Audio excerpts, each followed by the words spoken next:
yung mga totoong mga naglilingkod sa ating mga mamamayang Pilipino, yung mga walang dungis ng kamay sa pagnanakaw, kokonti na lang po sila.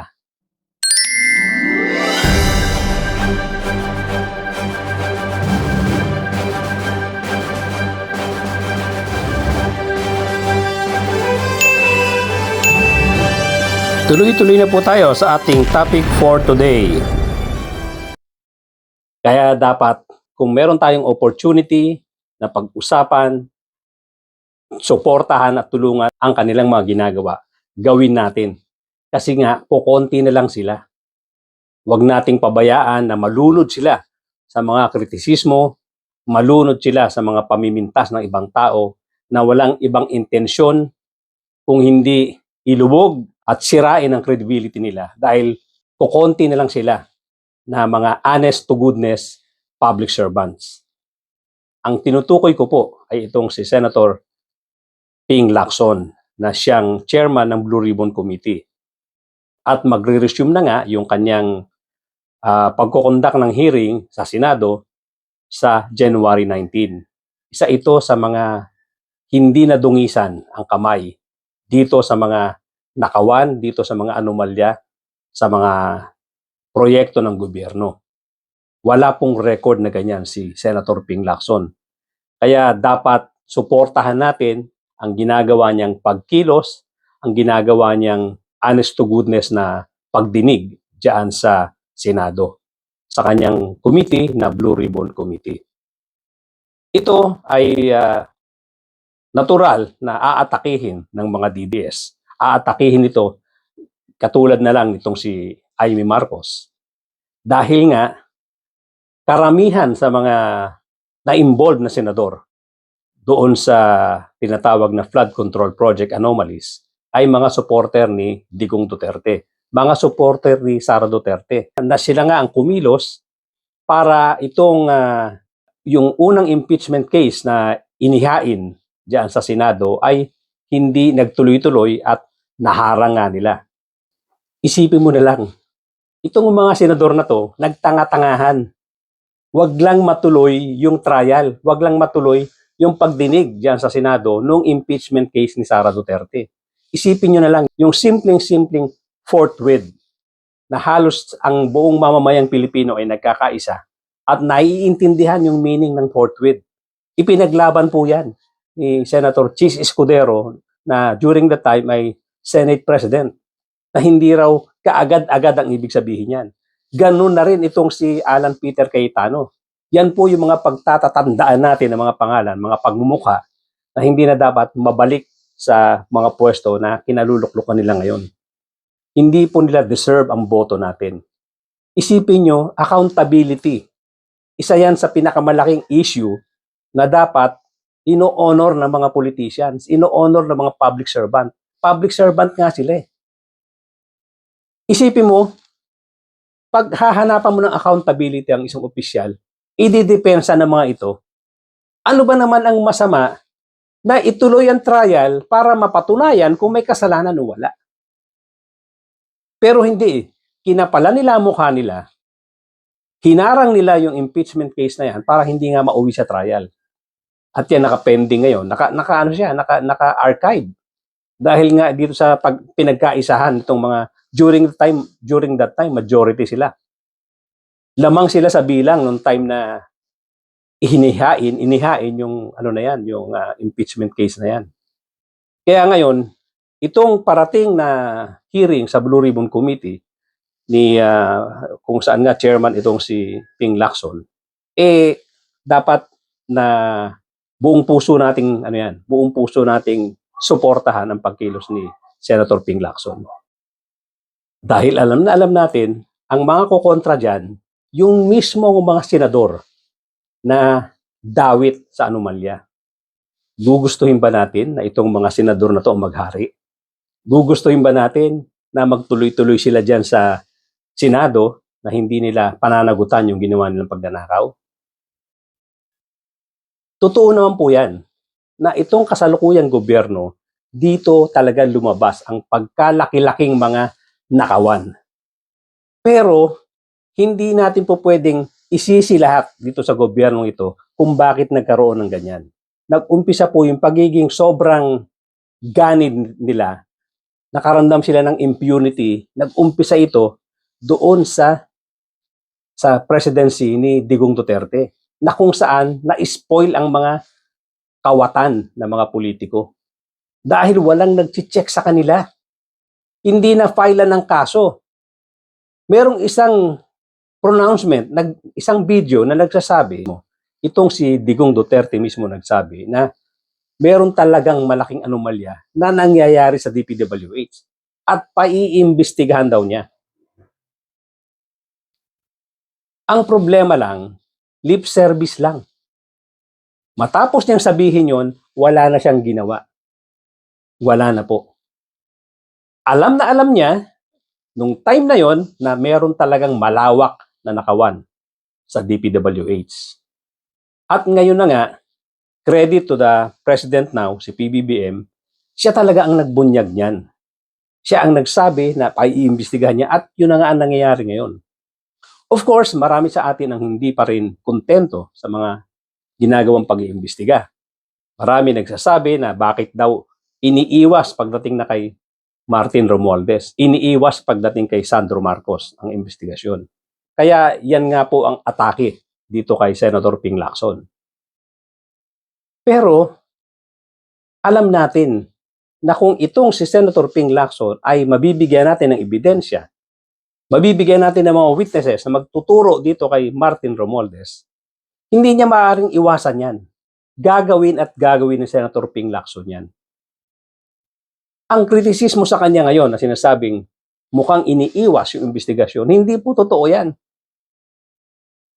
Kung ikaw ang lalagay sa posisyon ni Senator Ping Lacson, isa kang veteranong investigador, isa kang general, isa kang dating chief PNP. Marunong ka talaga mag-handle ng investigasyon. Alam mo, mararamdaman mo na hindi ganong kadali umiwas sa katotohanan. Otherwise, yung lahat ng effort mo, lahat ng ginagawa mo pag-iimbestiga, mauuwi sa wala lahat yan. Kung merong isang link, isang napakalaking link na katulad halimbawa ni dating Speaker Martin Romualdez, tatanggalin mo sa picture na isa siyang major player doon sa anomalya, iiwas mo dahil gusto mo lang iiwas kahit may hawak kang ebidensya, mahalata po yan. Makikita natin yan. Kitang-kita ng taong bayan yan. At gaya nga ng sinabi niya, wala pa sa ngayon nagli-link kay Martin Romualdez. Itong si Gutesa, na dinala nitong sila Senator Marcoleta at itong si Mike Defensor para makarating diyan sa Senado at biglang wala nga sa schedule, ginawa nilang surprise witness na pinaunlakan nitong si Senator Ping Lacson. Hindi niya tinanggihan yan. Kahit na wala siya sa schedule, kahit na ginawa nilang surprise witness na hindi kasama sa schedule, tinanggap ni Senator Ping Lacson yan. Ang problema, ito nagpatong-patong na nga. Yung kanyang notaryo, etc., yung kanyang pagbabasa ng kanyang testimony na halos idikta na ni Senator Marcoleta. Medyo malabo yung kanyang ginawang pag-testify dahil nagmukhang scripted. At pagkatapos nito, nung inimbitahan na siya doon sa DOJ para gawa na ng preliminary investigation ng DOJ, ay hindi na siya nagpakita. Hanggang ngayon, hindi na nakita itong si Gutesa. So anong gagawin nitong si Senator Ping Lacson?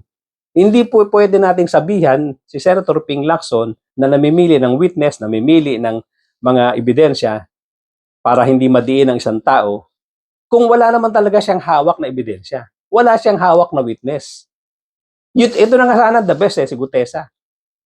Kaso hindi na maibalik ni Marcoleta, hindi na maibalik ni Mike Defensor diyan sa Senado. Biglang nawala.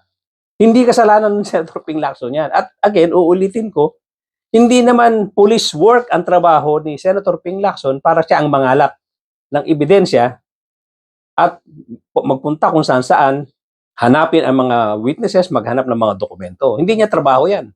Naandiyan siya sa Senado, magsabi ka ng witness, magsabi ka ng mga dokumento, isosomo niya.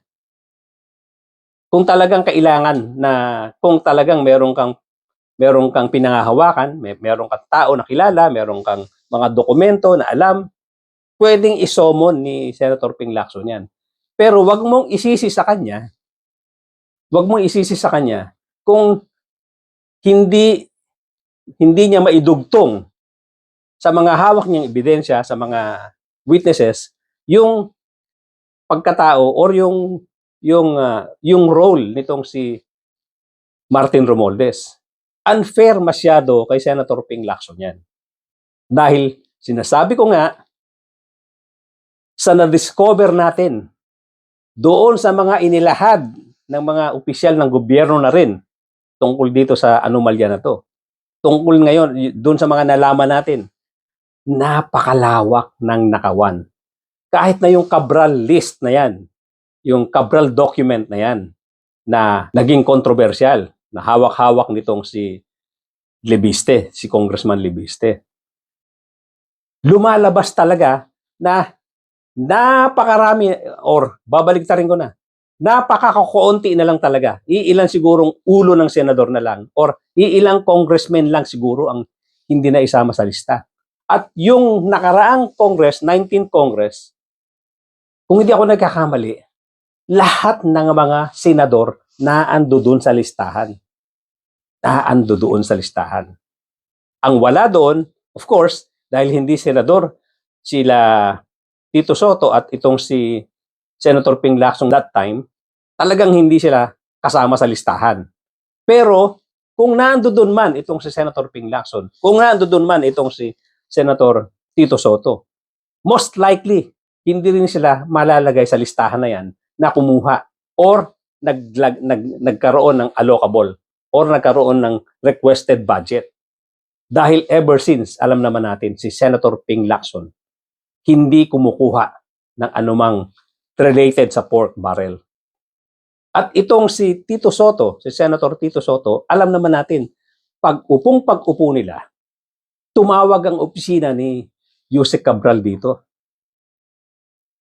Hinanapan siya ng proyekto or tinanong siya kung gusto niya maglagay ng proyekto, ilalagay siya doon sa allocable list na tinanggihan nitong si Senator Tito Soto. Kaya sinasabi natin, itong mga ganitong senador na walang dungis ang kamay, na nagtatrabaho ng maayos, ito po yung mga dapat nating suportahan. Hindi ako magsasawa, suportahan sila. Dahil ilan-ilan na lang po sila. Kahit na ano pa ang sabihin yung pamimintas, kahit na ano pa sabihin yung pag-discredit sa mga ito, ang katotohanan, silang dalawa ay walang dungis ang kamay. Kung ang pag-uusapan natin ay itong mga anomalya na nadidiscover ngayon. Kaya walang karapatan itong si Amy Marcos na sasabihan niya na itong si Senator Ping Lacson ay umiiwas. Na idamay itong sila Congressman Sandro Marcos at iiwas itong si Martin Romualdez. Kung meron kayong ebidensya, dalhin nyo kay Senator Ping Lacson. Kaya ang sinasabi ko rito, mga kapatid, mga kababayan, iilan na lang sila.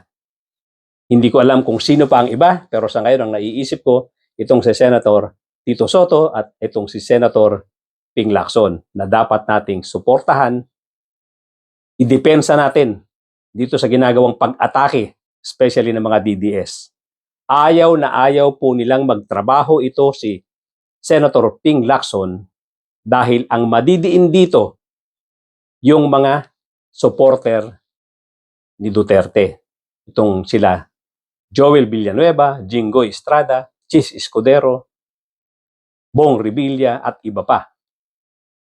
Na nung umpisa pa lang, tulad nga nung pagdepensa nila, pagharang nila doon sa impeachment case ni Sara Duterte, doon nagkahalataan na talagang sila ay iiwas or hindi susuporta sa pagkaka-impeach, sa pagtuloy-tuloy ng impeachment trial dahil sila mismo ay may mga tinatagong kasalanan. Sila ay may mga pinoprotektahan na iskandalo. Mayroon sila mga pinoprotektahan na sasabit sila sa mga anomalya. At alam natin, itong mga tao na nasasabit sa anomalya na to, kung si Sara Duterte ang magiging presidente, malamang-lamang po, mauuwi sa wala ang mga kaso nito.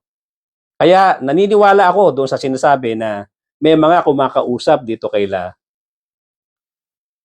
Engineer Alcantara, kaila Bryce Hernandez at Mendoza para bumaliktad. Naniniwala ako dyan. Kayang-kayang gawin ng mga lawyers yan, ditong mga kampo ng mga akusado. Dahil ang pag-asa nila, mabawasan ang ebidensya laban sa kanila. Huwag natin payagan yan.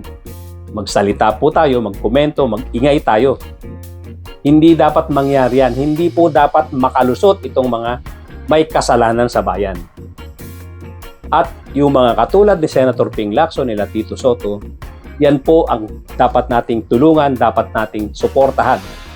Yung kanilang mga ginagawang pagkilos, laban dito sa mga akusado, dito sa flood control anomalies. Hanggang dito lang po muna mga kapatid, mga kababayan. Thank you so much for joining me today at doon po sa mga bago lang sa aking channel, kindly subscribe, kindly hit notification bell, pati na rin po yung like button. At magkomento po tayo para tingin natin yung ating mga komento para tingin natin ang ating mga komento sa mga kinaukulan. At paki-share na rin po para lumaki-laki at lumawak ang ating munting channel. Thank you so much once again, ladies and gentlemen, at mga kapatid, mga kababayan. Magkita-kita po tayo.